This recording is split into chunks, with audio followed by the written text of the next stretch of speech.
49 నుంచి 53వ శ్లోకం వరకు. దూరేణ హ్యవరం కర్మ బుద్ధియోగాత్ ధనంజయ బుద్ధౌ శరణమన్విచ్ఛ కృపణః ఫలహేతవః బుద్ధియుక్తో జహాతిహ ఉభే సుకృత దుష్కృతే తస్మాద్యోగాయ యుజ్యస్వ యోగః కర్మసు కౌశలం కర్మజం బుద్ధియుక్తా హి ఫలం త్యక్త్వా మనీషిణః జన్మబంధ వినిర్ముక్తాః పదం గచ్చంత్యనామయం యదా తే మోహకలిలం బుద్ధిర్వ్యతితరిష్యతి తదా గంతాసి నిర్వేదం శ్రోతప్యస్య శ్రుతస్య చ శృతి విప్రతిపన్నాతే యదా స్థాస్యతి నిశ్చలా సమాధావచలా బుద్ధిః తదా యోగమవాప్యసి. కర్మఫలమును కొరెడువారు హీనులు, అందుకే బుద్ధియోగ పర సమత్వ బుద్ధిని శరణు అందవలే, ఫలకామనను దూరముంచవలే. బుద్ధియోగికి పాప పుణ్యములు రెండును రావు, నిజం అది వినుమా. అందుకే యోగస్థుడవై కర్మల కౌశలముగా గావింపుము పార్థ. కర్మ ఫలమును తలవని మనీషి జన్మబంధముల నుండి ముక్తుడగు. ఉత్తమమును అవినాశపదం బగునన్ను జేరు ఇందమృతము లేదు. కర్మఫలము నుండి బుద్ధి మరల్చిన మోహకలిలమును దాటెదవయ్యా. అప్పుడికను శృతి స్మృతులందుండెడి లంపట భావ నిర్వేదములుండవు.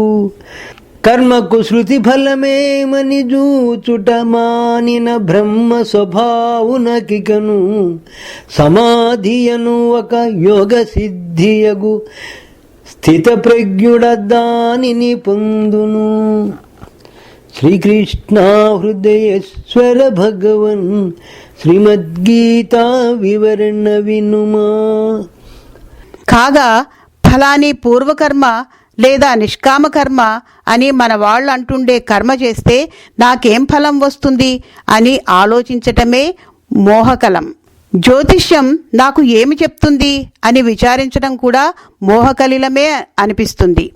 ఇలాంటి మోహకలిలంలో మనసు ఎప్పుడు తగులుకొనటం మానివేస్తుందో అప్పుడిక స్వార్థ విషయంలో వినవలసింది వినదగింది ఏదీ ఉండదు.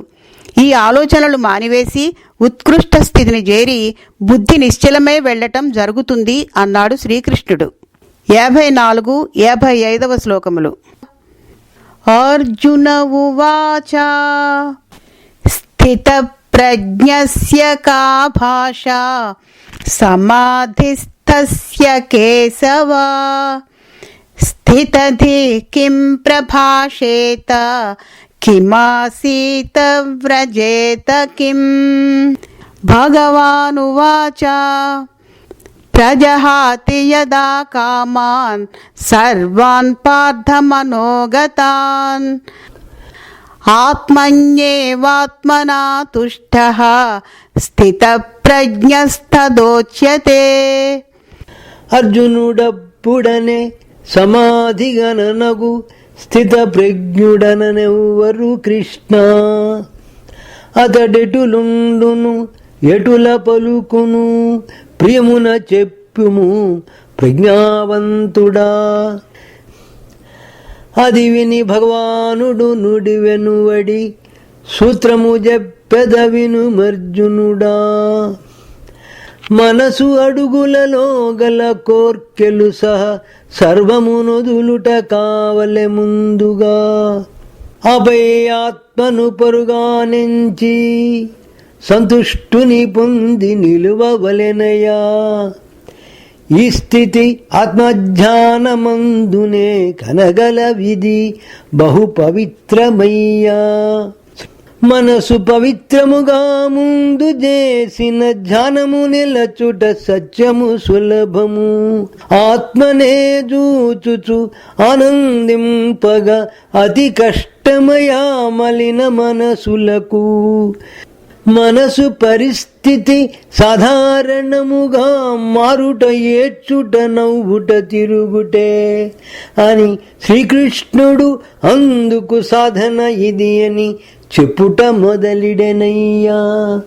శ్రీకృష్ణ హృదయేశ్వర భగవన్ శ్రీమద్గీతా వివరణ వినుమా. అర్జునుడు వస్తుతః సాత్వికుడు, అనగా కర్తవ్య కర్మలను ధర్మం కొరకు మాత్రమే చేసే ఉద్దేశం కలవాడు. ఇప్పుడు శ్రీకృష్ణుడు చెప్పిన ఈ 3వ సూత్రం, కర్మసూత్రం, నిజానికి తాను పాటిస్తున్నదే అనిపించింది అర్జునునకు. శ్రీకృష్ణుడు దానిని చెప్పుతూ బుద్ధియోగం అనే దానివల్ల సమాధి స్థితి కలుగుతుందని చెప్తున్నాడు. స్థితప్రజ్ఞుడు కావడానికి అవకాశం ఉంటుందంటున్నాడు. అర్జునుడు ఇంతకు ముందే దేవేంద్ర భోగాలిచ్చినా తనకక్కరలేదని అన్నాడు. అందరూ బ్రతికేందుకు వీలుగా యుద్ధం మానేస్తానంటున్నాడు. స్థితప్రజ్ఞుడి స్థితికి దగ్గరగానే తానున్నాడా అని అనిపిస్తోంది బహుశా అర్జునునకు. అందుకని స్థితప్రజ్ఞుని లక్షణాలేమిటో తెలుసుకోవాలని అతడు శ్రీకృష్ణుని అడుగుతాడు. అప్పుడు శ్రీకృష్ణుడు స్థితప్రజ్ఞుని లక్షణాలు చెప్తున్నాడు. 56 నుంచి 58వ శ్లోకం వరకు. దుఃఖేష్వనుద్విగ్నమనాః సుఖేషు విగతస్పృహః వీతరాగభయక్రోధః స్థితధీర్మునిరుచ్యతే. యః సర్వత్రానభిస్నేహః తత్తత్ప్రాప్య శుభాశుభం నాభినందతి న ద్వేష్టి తస్య ప్రజ్ఞా ప్రతిష్ఠితా. యదా సంహరతే చాయం కూర్మోంగానీవ సర్వశః ఇంద్రియాణీంద్రియార్థేభ్యః తస్య ప్రజ్ఞా ప్రతిష్ఠితా. ఆత్మతుష్టినంద సాధన వినుమా. దుఃఖము గల్గనుద్విగ్నుడుగాకను సుఖము గల్గుచో స్పృహ వదిలి తిరుగక రాగభయ క్రోధాల వదలవలే. సుఖముల నవ్వక దుఃఖాన ఏడ్వక నుండెడి దెట్లని ఉడుకుచుంటివి నీ సందేహము నాకు తెలిసెను. దానికి వినుమొక మార్గము చెప్పెదా. అనభిస్నేహము నలవరచుకొనవలే. ప్రాప్త ఫలమేమి అనువ్యధవదలి కర్మఫల విషయ రాగ భయాలను పొందకుండుటే అనభిస్నేహము.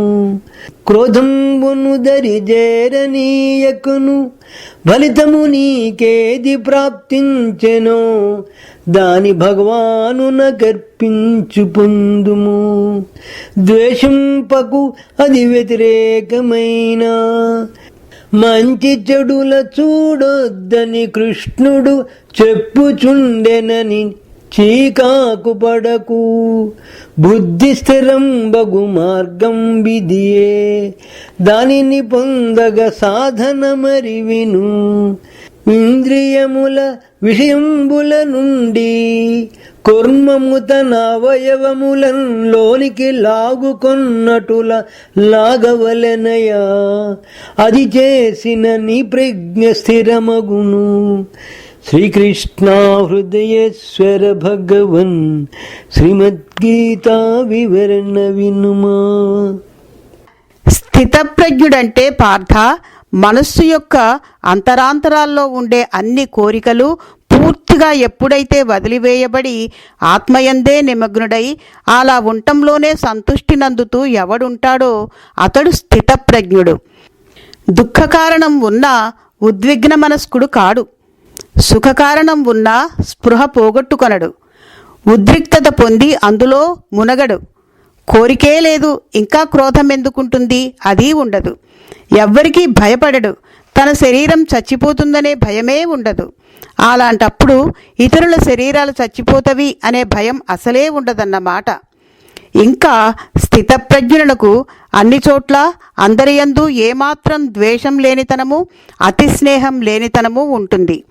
శుభం ఇదని, అశుభం అదని, ఇదే కావాలని, అది వద్దే వద్దనే పద్ధతే అతడి ప్రవర్తనలో ఉండదు. ఈ లక్షణాలు అర్జునుడిలో లేవు, అవి గలగాలి.